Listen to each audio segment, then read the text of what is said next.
마태복음을 보겠습니다. 마태복음 14장 마태복음 14장 22절에서 27절 말씀을 보겠습니다. 마태복음 몇 장이요? 마태복음 14장 22절에서 27절. 제가 가진 성경으로 마태복음 14장 22절은 구약성경 24페이지. 잘했으면 아멘 합시다. 우리 교독할게요. 예수께서 즉시 제자들을 재촉하사 자기가 무리를 보내는 동안에 배를 타고 앞서 건너편으로 가게 하시고,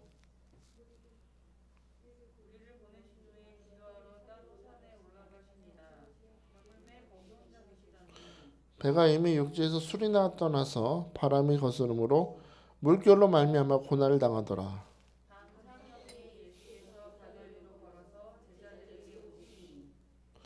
제자들이 그가 바다 위로 걸어오심을 보고 놀라 유령이라 하며 무서워하여 소리 지르거늘 안심하라 나니 두려워하지 말라. 아멘. 안심하라 나니 두려워하지 말라. 이 음성이 오늘 여러분의 마음에 들려주시길 축복합니다. 어릴 적이었던 것 같습니다. 한 6살, 7살 때였던 것 같은데 저희 집에는 2층 침대가 있었어요. 2층 침대가. 요즘에 그런 침대 잘 없는데 삐걱삐걱 소리 나는, 오래돼가지고. 그 나무도 요즘에는 되게 잘 나오는데 옛날에는 색깔도 뭣도 없었어요. 빨간색으로 칠해가지고 삐걱삐걱 소리 나는 그런 2층 침대. 그때 원종 집사하고 저 그게 얼마나 좋았는지. 밤에 거기서 자는 게, 누가 위에서 자느냐 서로 싸우는 게 일상이었어요. 그렇게 방에 불을 끄고, 요즘엔 잘 없는데 그 작은 고추같이 생긴 담아 있어요. 끼면은 작은 그 필라멘트에 불 들어오는 거. 그거는 이제 사가지고 꼭 불을 끄되 그 조명을 켜야 됩니다. 안 켜면 못 자요. 그걸 켜놓고 이제 우리 엄마가, 우리 목사님이 꼭 성경 테이프를 틀어주셨습니다. 성경 이야기 테이프. 성경 테이프 틀어주시고 그렇게 성경 이야기를 듣다가 잠이 드는 겁니다. 아브라함 이야기도 듣고 아담과 하와 창조 이야기 듣고, 뭐 꼭 그 당시에 보면 그 하나님이 나타나실 땐 효과음이 이런 소리가 나요. 그래서 아브라함아 이러면서 너는 내 앞에 서서 완전하라, 그런 이야기 들으면서 그러니까 어릴 적부터 목사를 만드시려고 조기 교육을 잘 시키신 것 같아요. 그렇게 어느 날에는 그렇게 성경 이야기를 듣다가 아침까지 쭉 잠을 자야 되는데 잠깐 잠이 들었다가 잠이 깨버린 거예요. 깨버렸더니 방이 캄캄해. 그 조그만 불도 꺼져 있어요. 어디 있는지 보이지도 않아요. 그거 빼버리신 것 같아요. 캄캄한 거예요. 작은 조명도 꺼져 있고 귀에 항상 들리던 성경 이야기도 들리지 않습니다. 그 어린 나이에 무서우니까 엄마를 불러봐도 온 집안이 캄캄해요. 그리고 제가 자던 방만 캄캄한 게 아니고 온 집안이 캄캄한 거예요. 저는 너무나 무서웠습니다. 엄마 어디 갔지? 나중에 알고 보니까 집 바로 옆이 기도원이어서 불 꺼놓고 목욕 처리하신 가신 거였는데 전 무섭잖아요. 7살이면. 엄마 어디 갔어? 하면서 막 울었던 기억이 있습니다. 그날의 그 두려움과 공포가 아직도 이게 잔상으로 남아가지고요. 제가 우리 나이가 45인데도 아직도 조그만 불을 켜놓고 성경 이야기를 틀어놓고 잡니다. 목사한테 지금. 그게 아직도 무서운 기억이 있어서 습관이 남아있어요. 캄캄한 밤의 두려움, 그 상처가 아직도 저를, 상처라기보단 각인되어 있는 것이죠. 그 두려움. 오늘 본문을 보면 오병이어 사건 이후의 상황을 보여주는 겁니다. 약 2만 명이 되는 사람들이 예수님이 베푸시는 광야의 만찬을 모두 먹고 배부르게 만족을 하고 돌아갑니다. 12강주리의 빵이, 생선과 보리떡이 남아 있었고 많은 사람들은 이제 다 즐겁게 떠나갑니다. 이때 상시 상황에 대해서 오늘 마태는 예수님은 기도하러 산에 올라가셨고 제자들은 예수님의 재촉하시는 목소리에 따라서 배를 타고 갈릴리 바다 건너편으로 향하고 있음을 봅니다. 그런데 그 오늘 24절 말씀을 보면 저물매라고 말씀합니다. 해가 저물었어요. 배는 육지에서 수리라고 되어 있는데 요한복음 말씀을 보면 수리가 아니라 약 10열이나 떨어져 있다고 말씀합니다. 10열이면 약 5.8km, 6km나 떨어져 있는 겁니다. 주님은 산 위에 계시고 제자들은 바다에 있다. 주님은 지금 제자들 곁에 계시지 않는 상황입니다. 24절 보니까 배가 이미 육지에서 술이나 떠나서 바람이 거스른다. 물결로 말미암아 고난을 당했다라고 말씀합니다. 이 갈릴레 바다라는 게요, 이 산으로 둘러싸여 있어서 그 산 위에 이게 산을 넘어서 불어오는 바람들 때문에 바다에 돌풍이 생기는 경우가 많다는 거예요. 갑자기 날씨가 맑다가도 갑자기 돌풍이 생기는데 그 물결을 그 헬라어로 보니까 퀴마톤이라고 쓰여 있는데요. 쉴 새 없이 계속적으로 밀려오는 물결을 의미하는 겁니다. 평온한 바다에 갑자기 바람이 치는 겁니다. 바람이 강하게 밀려와서 물결이 막 요동치는 겁니다. 배를. 그래서 24절 보니까 물결로 말미암아 고난을 당하더라라고 하는데 이 고난을 당하더라라는 단어 속에 어떤 의미가 있냐면 여자의 해산의 고통과 똑같다 이런 뜻이래요. 제가 애를 셋을 낳았잖아요. 우리 사모가 애 낳는 걸 봤는데 저 옆방에 다른 산모분이 애를 낳는데 그분은 소리를 얼마나 하시는지 저는 진짜 그런 소리 처음 들어봤네요. 너 EXS 죽여버리고 남편한테 막 화를 내고 막 그런 소리가 들려요. 근데 저희 사모는 끝까지 참더라고요. 꼭 참아요. 애셋 낳는 동안에 소리 지르는 걸 본 적이 없어요. 근데 얼마나 고통스러운지 보니까 거기 이렇게 심전도 옆에 고통 수치를 나타내는 수치가 나오는데요. 그 고통이 남자가 그 고통의 중에 30만 겪어도 기절한대요. 수치 중에 30만 돼도 기절하는데 저희 사모 보니까 애기 낳기 몇 시간 전에 보니까 수시로 100을 찍는 거예요. 100을. 그런데 잠들었어요. 근데 100을 찍을 때마다 얼굴이 찡그리는 거예요. 아프다. 그래서 그렇게 고생해서 아이를 탁 낳는 것과 같은 해산의 고통을 지금 이 제자들이 겪고 있었다는 거예요. 물결을 치고 얼마나 고통스러운지 아이를 낳고 소리를 치는 것처럼 그 심한 파도 가운데서 고통을 겪고 있었다는 겁니다. 근데 여러분 아십니까? 바람이 불고 파도가 치고 제자들은 해산하는 것 같은 고통을 겪고 있었지만 이들의 진짜 위기는 이 바람이나 물결이 아니었다는 걸 우리는 기억해야 됩니다. 이 제자들의 진정한 위기는 파도가 밀려오는 그 무서운 물결 때문의 위기가 아니라 이들의 위기는 예수님이 옆에 계시지 않는다는 것이 위기라는 것입니다. 예수님이 계시지 않는 삶, 그것이야말로 그들의 삶은 밤이 되었다는 것이고 해가 지고 밤이 되었다는 것이고 예수님이 없는 삶 자체야말로 그들의 마음과 믿음이 요동치는 바다가 되었다는 것이고 안식으로부터 떠나 어디로 가는지 알 수 없는 그런 흘러가는 인생이 될 수밖에 없다는 것입니다. 예수님과 떨어진 것이 진정한 위기라는 것이죠. 또 더 위기는 이런 환경 속에 내 시선을 고정하다 보면은 이 고난을 밟고 찾아오시는 예수님께 집중하기보다 주님으로 바라보지 못하는 영적인 분별력을 상실하는 게 더 큰 문제라는 겁니다. 오늘 26절 한번 볼까요? 26절 시작. 제자들이 그가 바다 위로 걸어오심을 보고 뭐라 한다고요? 뭐다? 예수님이 뭐라고요? 유령이다. 유령이다.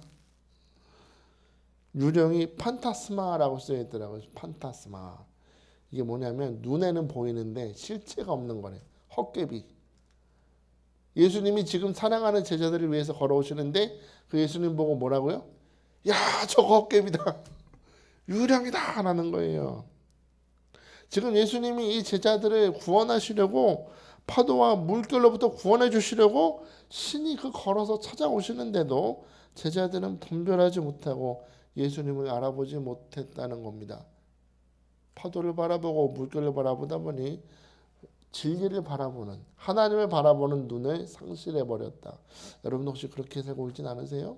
힘들다 보니 하나님이 내 곁에 계시는데도 분별하지 못하고, 하나님이 나를 도와주시려고 찾아오시는데도 그것을 올바로 바라보지 못하는 영적인 맹인으로 살고 있진 않습니까? 어떤 20대 청년이요, 이런 뉴스를 봤대요. 800만 원을 입금하면 3천만 원 대출이 가능합니다. 광고를 봅니다. 얼마를 입금하면? 800만 원 입금하면 얼마? 이득이네요. 그래서 광고를 보고 입금했다가 돈도 잃고 범죄자로 구속됐대요. 대포통장 납입책이 돼가지고 그것 때문에 돈도 잃고 범죄자가 돼서 구속됐다는 거죠. 이런 가짜 뉴스가 어디 있습니까? 800만 원 입금해서 3천만 원 주면 여러분 입금하실래요? 안 하실래요? 진짜 3천만 원 주는데 아니 안 하실 거예요 진짜로? 왜요? 조금만 생각해 보면 이게 뭐다? 사기라는 거죠. 사기라는 걸 알기 때문에 입금하지 않는데, 이 20살 청년은 아무래도 말이 성년이지 아직 어리죠. 여러 가지로 분별력이 없기 때문에 이렇게 속아버린 것입니다. 여러분, 우리가 교회에 다니면서 성도로서 여러 가지 은사를 구합니다. 주여 우리에게 방언을 주시고 성령 충만을 주시고 뭐 예언의 은사를 주시고 뭐 환상을 보게 하시고 여러 가지 은사를 구하지만, 성도된 우리가 이 세상을 살아감에 있어서 가장 우리가 받아야 될 은사 중에 중요한 것이 있다면 이 분별하는 것입니다. 분별의 은사를 받아야 돼요. 그래서 우리가 고난을 당할 때, 시험을 당할 때 마귀가 역사하는데도 이 분별의 은사가 없어서 많이 넘어진다는 겁니다. 특히 사탄이 우리 속일 때, 마귀가 우리 유혹할 때 우리는 이 분별을 하지 못해서 속아버려요. 마귀는요 항상 우리 본질을 잊게 만듭니다. 그리고 자기 의도대로 움직이게 만들어요. 마귀는 우리를 유혹할 때 항상 나를 인정해줘요. 너는 참 좋은 사람이야, 괜찮은 사람이야, 높여주는 척하면서 결과적으로 주님 앞에 범죄하게 만든다. 태초에 뱀이 하와를 유혹할 때 모습을 여러분 기억해 보십시오. 뱀은 죄를 짓게 하려고 유혹하는데도 지금 어떻게든 이 하와를 유혹해서 선악과를 따먹게 하는 의도를 가지고 찾아오는데, 하만은 전혀 그 의도를 알아차리지 못했다는 겁니다. 창세기 2장 17절 보니까 뭐라 그래요? 주님 말씀하셨어요. 선악을 알게 하는 나무 열매는 먹지 말라. 네가 먹는 날에는 반드시 어떻게 되리라? 죽으리라 하신다. 죽는다 했습니다. 하나님이 분명히 말씀하셨어요. 먹으면 죽는다 합니다. 죽는다. 그런데 하나님의 이 말씀에 우리 하와는 이 말을 어떻게 이해하고 있느냐가 중요합니다. 이 말씀 어떻게 이해하고 있어요? 하와는 창세기 3장 3절 보니까 동산 중앙에 있는 나무 열매는 하나님의 말씀에 너희는 먹지도 말고 만지지도 말라 너희가 죽을까 하노라. 하나님은 먹으면 죽는다라고 하셨지 만지지도 말라는 얘기는 안 하셨어요. 만지지도 말라는 얘기 하신 적이 없는데 지가 슬쩍 갖다 붙여요. 유혹을 당하시면 이렇다는 겁니다. 자꾸 하나님 말씀에 뭔가 갖다 붙여요. 우리도 말씀을 듣고 어떤 상황이 닥치면 자꾸 내가 갖다 붙이죠. 내가 지가 범죄해놓고 하나님은 사랑이시니까 용서해 주실 거야. 무슨 소리예요? 하나님의 말씀은 무엇을 심든지 그대로 거두리라. 야곱이 그랬잖아요. 야곱이 아버지 속이고 자기 형 속였잖아요. 그리고 도망갔죠. 자기가 거짓을 심었잖아요. 어떻게 됐습니까? 삼촌 라반한테 고대로 맞죠. 그거. 아버지를 속이고 형을 속였더니 지가 더 2배나 더 독한 사기꾼 삼촌 라반을 만나서 배로 당하잖아요. 배로. 심었더니 거두는 거예요. 막연하게 하나님 사랑이시니까 용서해 주시겠지. 아니요. 말씀대로 이루어지는 겁니다. 말씀의 무게감을 여러분 잘 느끼셔야 됩니다. 하나님의 말씀은 그대로 이루어진다. 항상 기억하시죠. 하와는 자기가 갖다 붙였어요. 반드시 죽는다고 하셨는데 그 말씀을 죽을지도 모를라라고 바꿔버려요. 다시 말해 하와의 마음속에 하나님의 말씀이 불완전하고 희미하게 새겨지다 보니까 말씀을 잘 씹어 먹고 마음판에 잘 새겨야 되는데 희미하게 새겨지다 보니까 분별하지 못하고 마귀의 유혹에 확 넘어가더라는 겁니다. 확 넘어간다.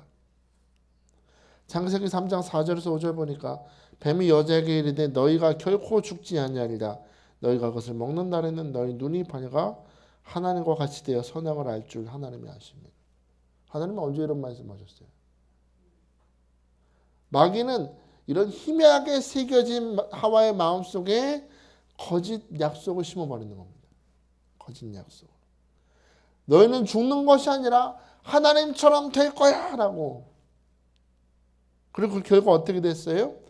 먹으면 죽는 열매가 하와의 눈에 보기에 먹음직하고 보암직하고 지혜롭게 할 만큼 탐스럽게 보이는 겁니다. 유혹이 들어오니까. 그리고 뱀의 의도대로 그것을 먹고 남편 같이 먹은 거예요. 공범.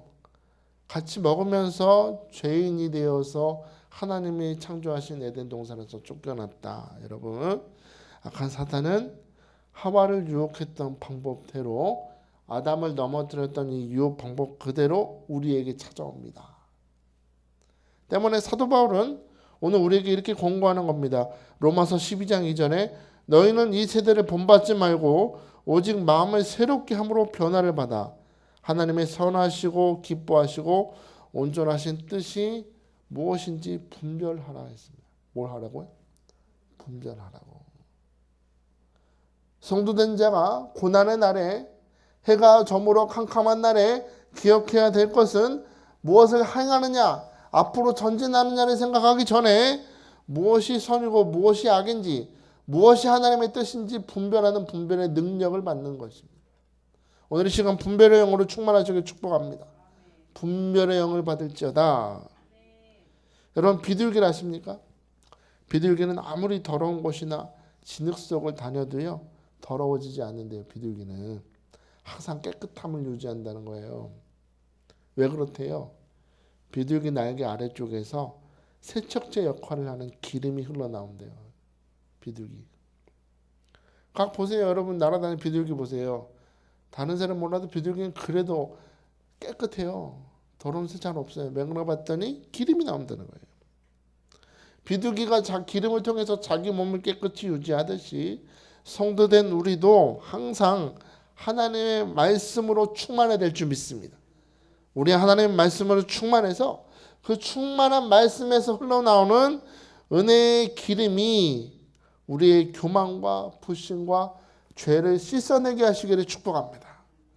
모든 죄의 더러움에서 우리를 거룩하게 지키시도록 성령님 오늘 우리에게 기름을 부으시되 내 잔이 넘치도록 기름 부어 주옵소서. 사모하시길 주의 이름으로 축복합니다. 여러분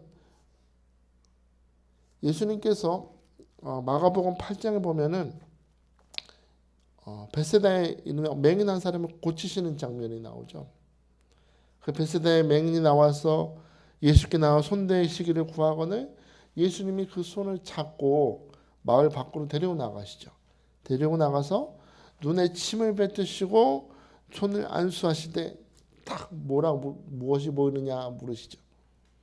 그때 이 사람 뭐라 그래요? 사람들이 보이는데 나무처럼 보입니다. 하죠. 보긴 보는데 제대로 분별을 못해. 그랬더니 예수님 어떻게 하세요? 다시 안수하십니다. 다시 안수하니까 이에 그 눈에 다시 안수하심에 그가 주목하여 보더니 모든 것을 밝게 보는지라. 할렐루야.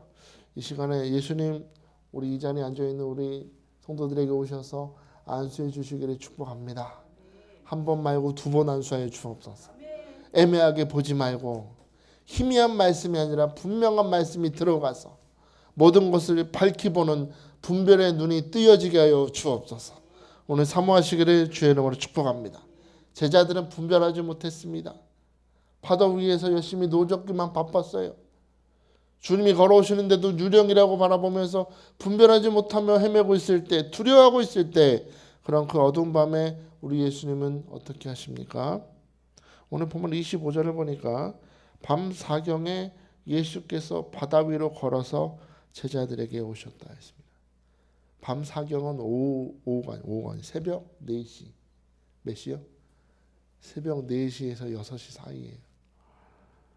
제자들이 지금 자신들이 무엇을 잃어버렸는지 모르고 그저 물결만 바라보고 파도만 바라보고 있을 때 바다와 바람과 물결을 주목하면서 해산의 고통을 겪고 있을 때 주님은 가만히 계시는 분이 아니셨다는 겁니다. 친히 그들이 고통받는 자리로 찾아오신다. 그런데 중요한 건 그들이 그렇게 두려워하고 낙심하는 그 물결을 밟고 가고 계심을 주목하십시오. 밟고 걸어가신다고. 여러분 이게 보여주는 것이 무엇입니까? 사람들로 하여금 두렵게 만드는 물결을 밟고 가시는 예수님을 통해서 우리는 예수님이 어떤 분이신지를 봅니다. 예수 그리스도가 어떤 분이십니까? 예수는 그 물결을 밟고 가시는 예수는 모든 자연 만물을 다스리시는 분이다라는 겁니다. 우리를 오늘도 두렵게 만들고 낙심하게 만들고 해산의 고통을 주는 고난을 다 초월해서 밟고 오시는 하나님이시다. 오히려 그 하나님은 우리로 하여금 환경과 상황에 얽매이지 않고 주 예수를 믿는 자를 환경을 초월해서 승리케 하시려고 찾아오시는 분이 바로 예수님이시라고 우리에게 보여주는 것입니다. 여러분 성경 보면 이런 말이 많이 나와요. 두 편에서 일이 벌어지는데 한 편에서는 하나님이 선하시고 아름다운 일을 계획하세요. 하나님의 섭리 가운데 그 일이 계획되고 다른 한편에서는 그 선하신 섭리를 대적하고 억누르려는 세력이 역사한다는 겁니다. 우리도 꼭 그럴 때 있잖아요. 교회에서 막 은혜 받아요. 말씀을 듣고 은혜 받아. 은혜 받고 맞불이 살아야 되겠다 하고 여기 성전문을 나서는 순간부터 의심이 들어오는 겁니다. 그죠? 의심이 들어오고 갈등이 생겨요. 그 말씀을 자꾸 잊어버리게 하고 다른 것을 주목하게 만드는 겁니다.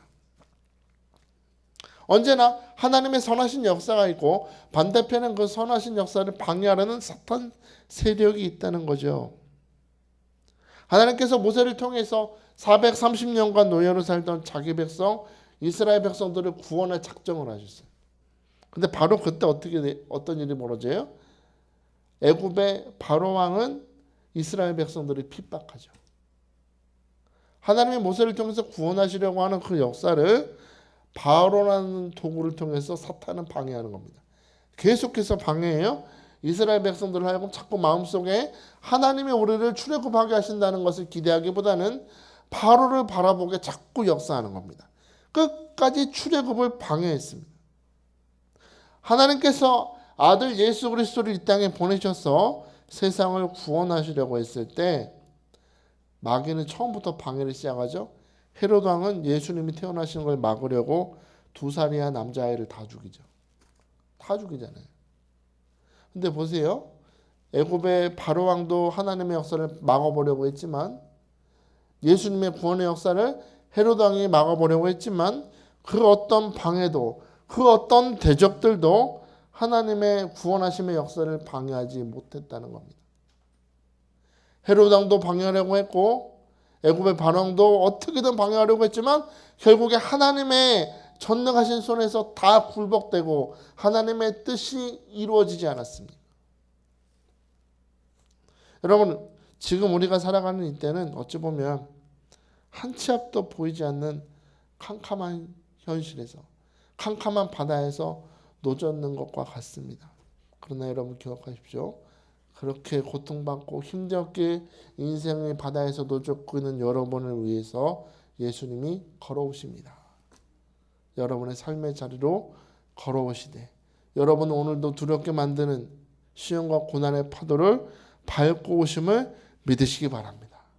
주님이 걸어오신다는 이 사실 자체가 오늘 여러분의 삶에 선하신 계획과 구원과 은혜의 역사를 시작하시려고 여러분은 찾아가고 계심을 믿으시기 바랍니다.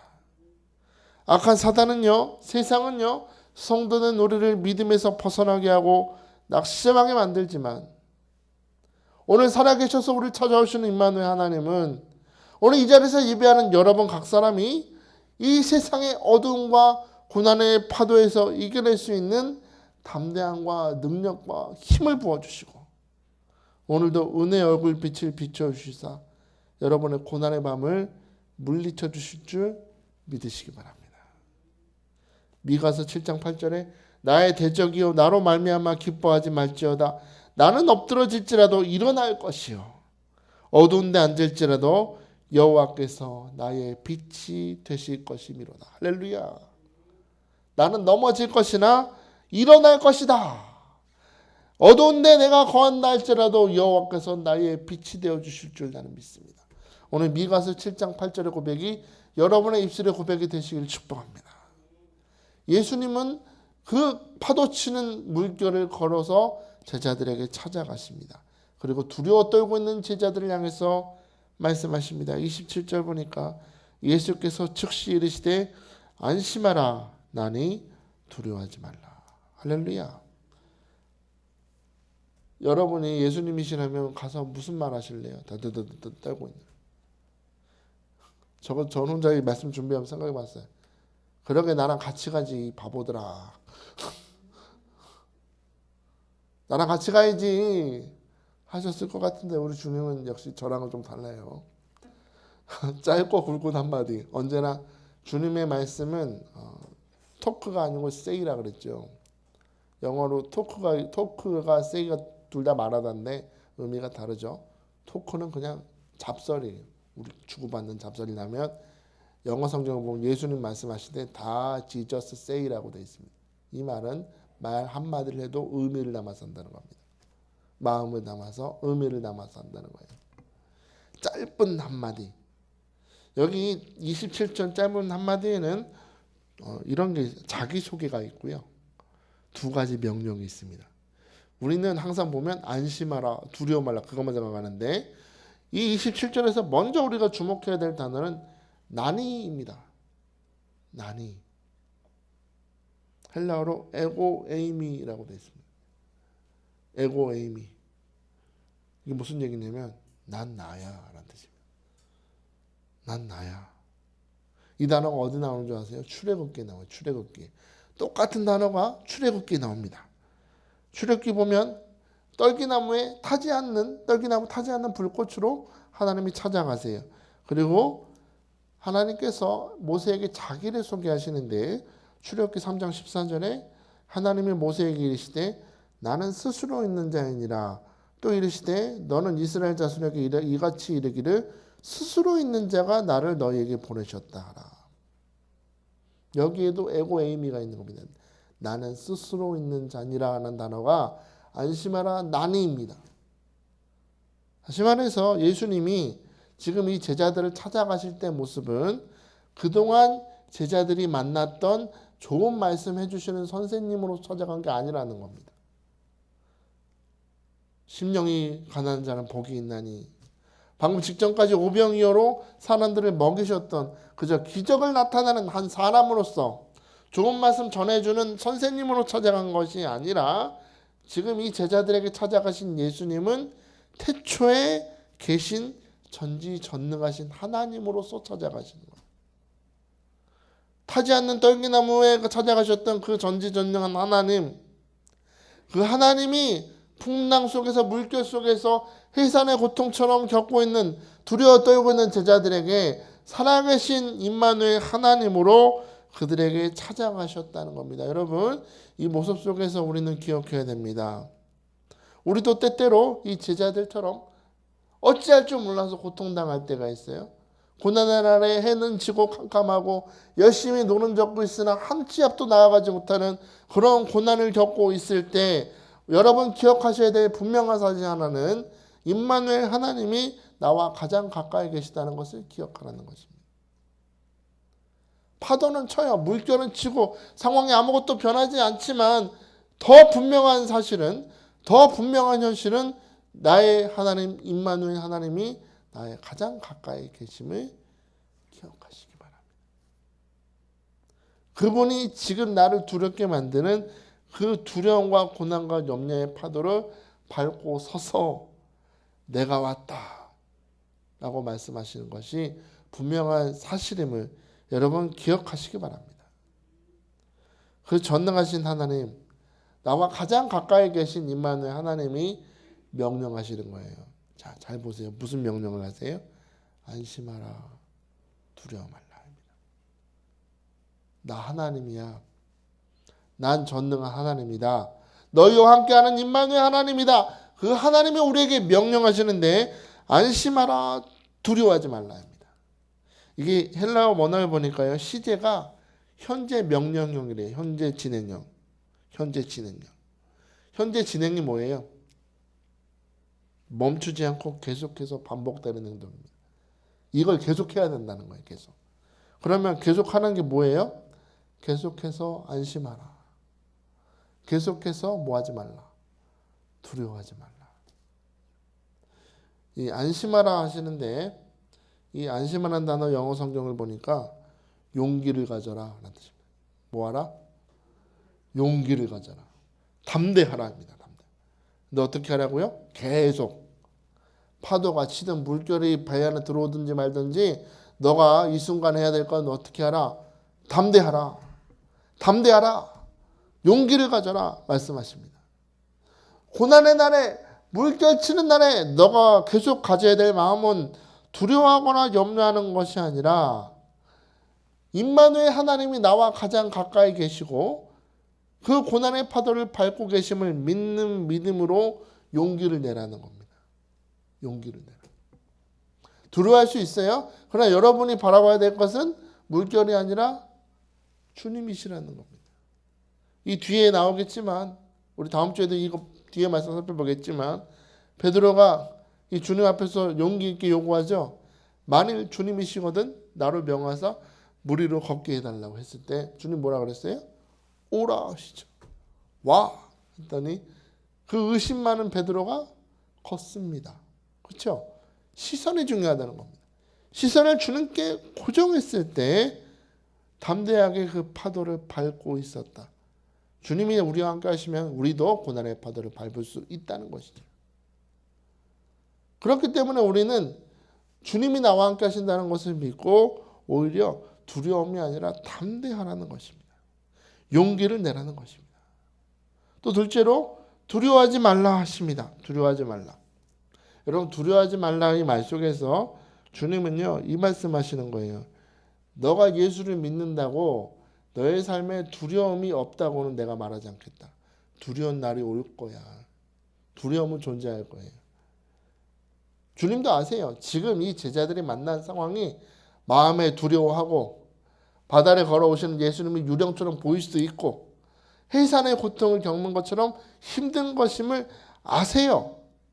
그런데 주님은 그럼에도 불구하고 너희는 두려워하지 말고 그 두려워하지 않는 마음을 계속해서 유지하라고 하십니다.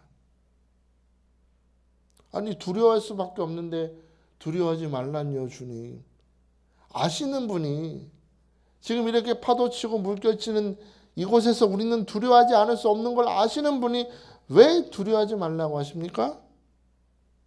지금 내 눈에는 염려와 고난의 물결이 밀려오고 있지만 내 이 모든 상황의 이면이 중요하다는 거예요.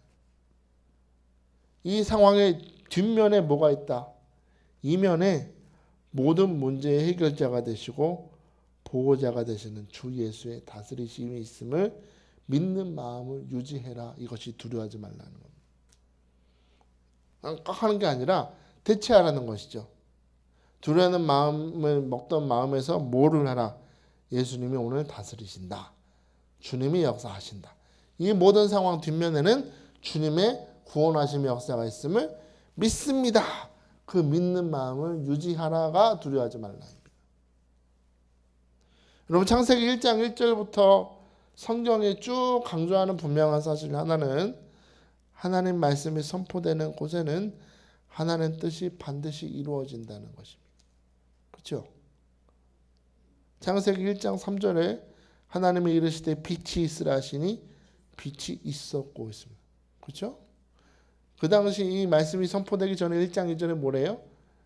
땅이 공허하고 텅 비었고 혼돈이 가득하고 물만 있었다.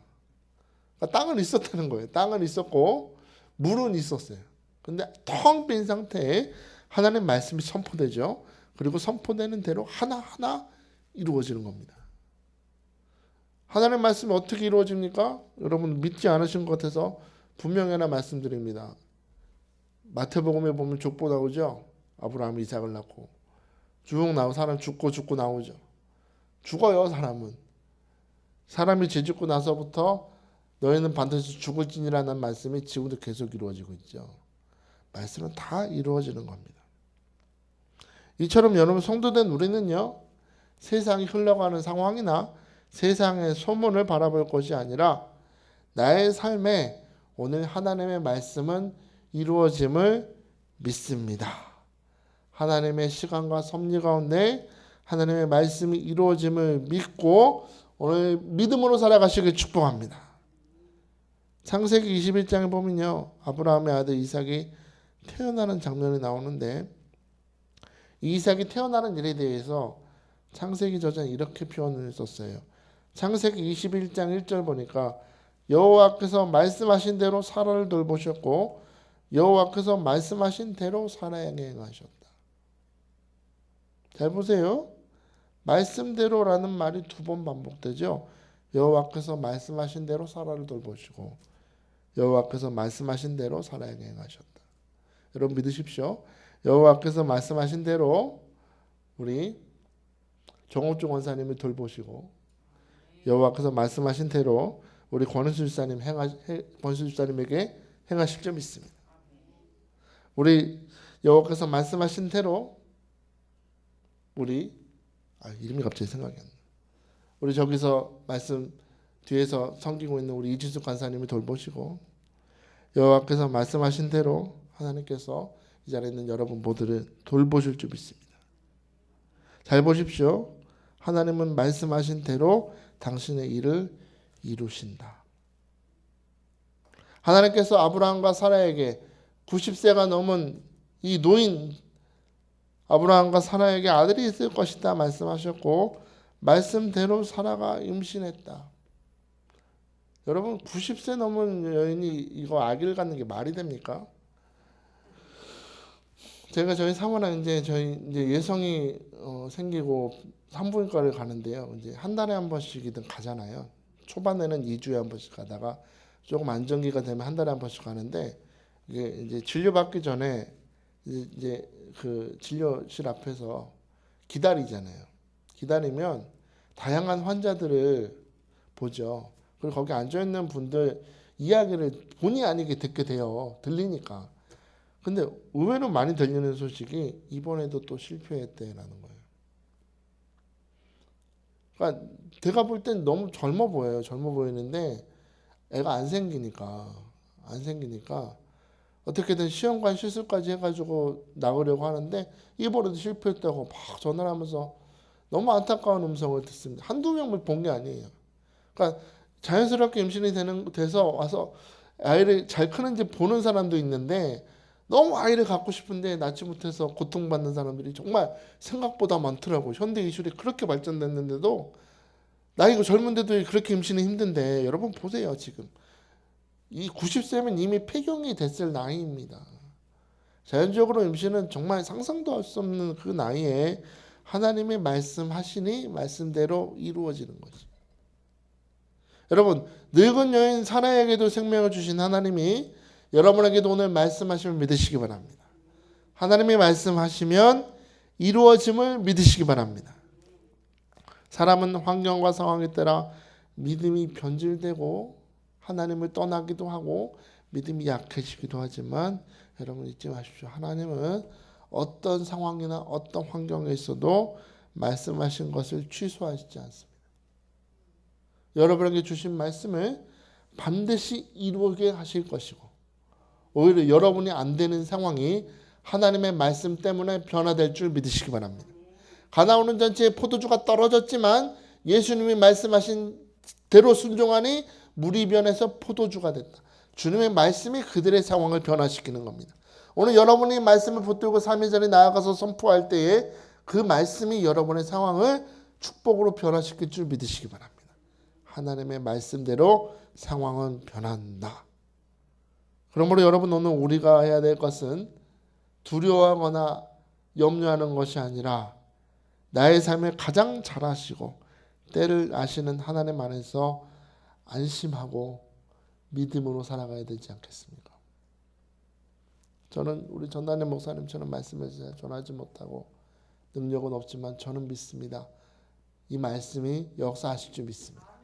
여러분의 삶을 변화시키고 여러분의 믿음을 굳건케 하고 여러분 또한 시험과 고난의 파도를 밟을 수 있는 능력을 채워주실 줄 믿으시기 바랍니다.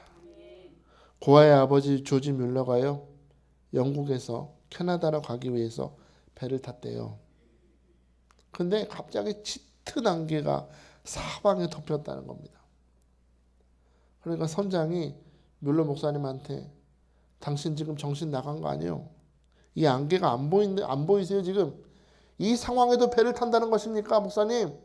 그랬더니 조지 뮬러 목사님이 이렇게 대답했다고 합니다. 저는 지금 이 안개를 바라보지 않습니다. 안개가 얼마나 진한지는 중요하지 않습니다. 나는 지난 57년 동안 한 번도 약속을 어기신 적이 없는 하나님을 바라보고 있습니다. 이게 진짜 믿음이죠. 안개가 있어요. 배는 출항할 수 없는 상황인데도 배를 타는 겁니다. 하나님이 내게 기도 중에 말씀하시기를 너가 배를 타면 토요일 오후까지 캐나다에 도착하게 될 것이다 말씀하셨으니 나는 그 말씀을 믿고 그대로 타겠습니다. 그렇게 말하고 선장과 함께 기도를 했대요. 하나님, 안개가 꼈습니다. 역사해 주옵소서. 기도하고 배의 창문을 열었더니 정말로요, 안개가 서서히 걷히더라는 거예요. 정말. 그리고 조지 뮬러 목사님이 탄 배는 정확히 토요일 오후에 캐나다에 도착을 했다는 겁니다. 하나님의 말씀이 이처럼 여러분에게 실제가 되십니까? 여러분이 먼저 믿음으로 반응하고 하나님 말씀에 아멘하면 우리 남편 되신 주님이 여러분의 삶의 자리에 찾아오셔서 모든 낙심과 염려의 안개를 제거하실 줄 믿습니다. 믿음으로 기도하십시오. 확실하고 정확하게 생각보다 넘치게 응답하실 것입니다. 주여, 오늘 나의 삶에 찾아오신 주님을 환영합니다. 주여, 안심하라, 내가 왔다, 두려워하지 말라 말씀하시는 주님의 말씀을 붙들고 믿음으로 승리하는 이 하루 되게 축복하여 주옵소서. 오늘 그렇게 간구하시기를 주여로 축복합니다. 자, 이 시간에 우리 함께 찬양하기 원합니다. 우리 예수님 사랑합니다. 우리 하나님 사랑합니다. 우리 찬양했으면 좋겠어요. 제자들이 주목해야 될 것은 시험과 고난의 파도가 아니라 주님이셨습니다. 주님. 오늘 찬양 부르면서 주님, 내가 주님을 사랑합니다. 주님만 바라봅니다. 오늘 간절히 사모하는 마음으로 우리 찬양했습니다. 아버지 사랑합니다. 우리 찬양하는데 정말로 여러분 마음 담아서 찬양했으면 좋겠습니다.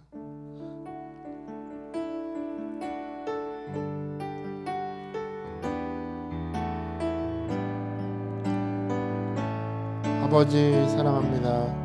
아버지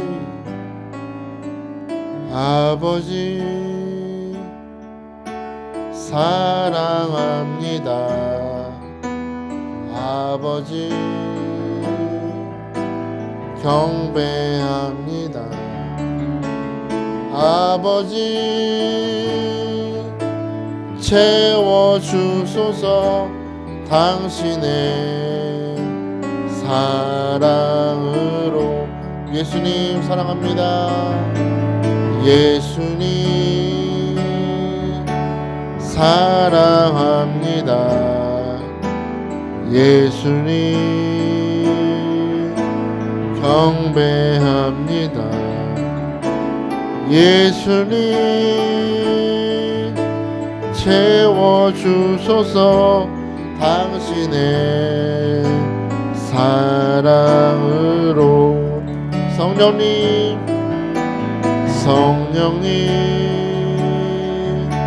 사랑합니다. 성령님 사랑합니다. 성령님 경배합니다. 성령님 채워주소서. 당신의 사랑으로. 예수님 사랑합니다. 예수님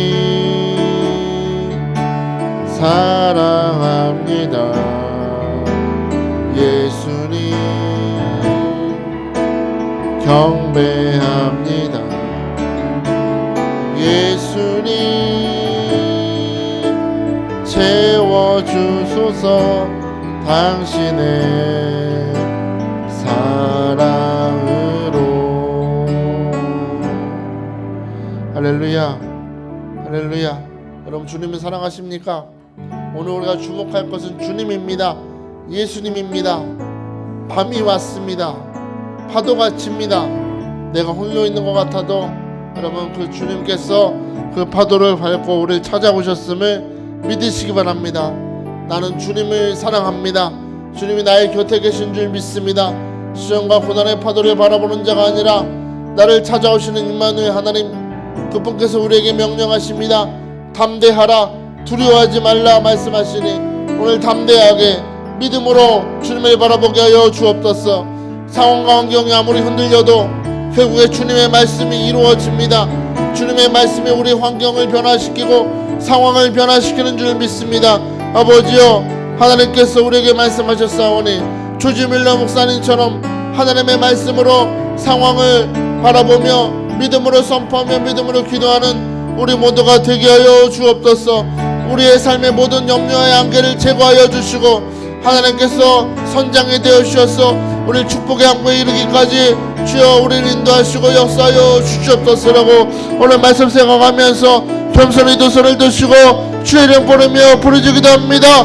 주여, 주여, 주여. 아버지 하나님 감사합니다. 오늘도 우리에게 말씀해 주시고 하나님께 답게 하심을 감사합니다. 아버지 하나님, 우리 삶에 어두운 밤이 찾아오고 시험과 고난의 파도가 치며 물결치고 있을 때 아버지, 우리는 때때로 분별력을 잃어버리고 우리 곁에 계시는 주님을 바라보지 못하고 아버지 하나님 두려워합니다. 아버지 하나님, 이 시간에 성령의 기름 부어주셔서 하나님을 바라보는, 진리를 바라보는, 우리 곁에 찾아오시는 예수를 바라보는 분별력이 회복되게 하시고 아버지 하나님, 오늘 우리 삶에 고난을 받고 찾아오시는 주 예수 그리스도, 그분은 하나님이시고 임마누엘 하나님이시며 자연 만물과 모든 환경을 자신의 뜻대로 다스리시는 하나님이 되심을 믿음으로 바라보게 하여 주옵소서. 주님께서 우리에게 말씀하십니다. 내가 왔다. 나는 전능한 하나님이다. 나는 너와 함께하는 임마누엘 하나님이다. 나는 너를 구원하고 너의 환경을 변화시킬 수 있고 너를 아버지 너의 삶의 모든 파도와 염려와 고난의 파도를 잔잔케 하는 능력이 있는 하나님이 되심을 믿습니다. 그 하나님이 우리 삶에 가장 가까이 계심을 믿는 자가 되게 하시고 하나님의 말씀이 우리 삶의 환경을 변화시키고 아버지 하나님, 우리 삶에 이게 하심을 믿고 담대하며 두려워하지 않고 믿음으로 주를 바라볼 수 있도록 축복하시고 기름 부어 주시옵소서.